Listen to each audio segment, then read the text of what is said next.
When you were voted out, I encountered many civil society leaders who said the corruption was endemic, and extending the time of the NDC would mean the corruption will get worse.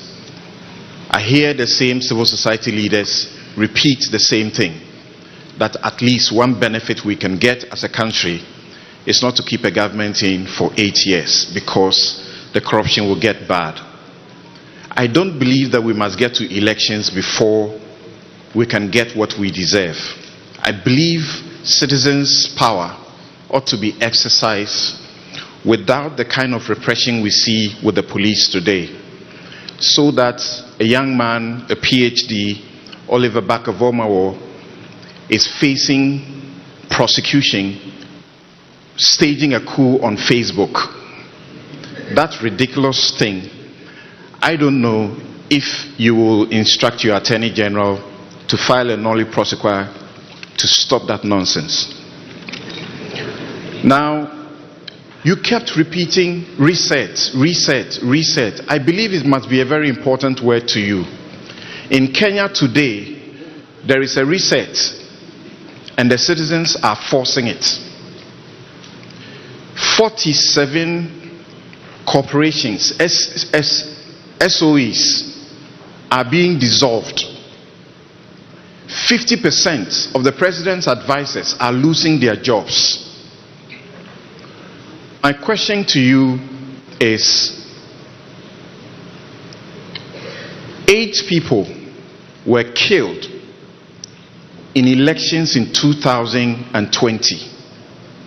We are 4 years down the line. Those lives must matter. Over 200 people in Ashaiman were brutalized by the army, and I wrote about it as state-sponsored terrorism against them. 180 of them were arrested by the military, manhandled and released without anything. As we speak, nothing has happened. What have you done as the opposition leader about these things? Thank you. What will you do about these situations? I don't want to be in contempt of law, but I can say on authority that I don't think that prosecution was necessary. And so let me just keep it like that, so that I don't get cited for contempt. I think that prosecution was unnecessary, and it was an overreaction by the government.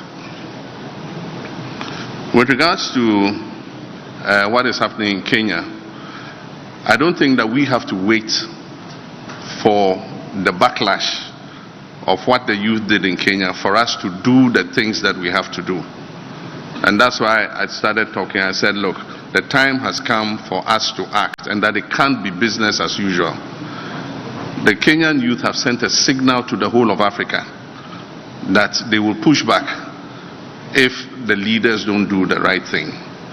And so definitely I'm signaling that it will not be business as usual in our new administration. We'll cut out waste, we'll cut out opulence, we'll bring a code of conduct for public sector, public appointees, especially political appointees, in how they behave, in terms of their modesty, in terms of their humility. Your appointment to that office is an opportunity to serve. It's not an opportunity to lord it over the people. And so our political appointees and public office holders must change their attitudes. And so that is what we're going to insist on, that people that we appoint are modest people, they are humble, they will open up to the people, and they'll do the things that will make the lives of our young people better. And so we're going to hold them to a higher criteria of service than than people have been held to in the past. And that's why I say, if you agree to serve, you must serve, and not have other side businesses and do other things. You must not go and buy state property. Anybody serving in my government will not be allowed to buy a state asset.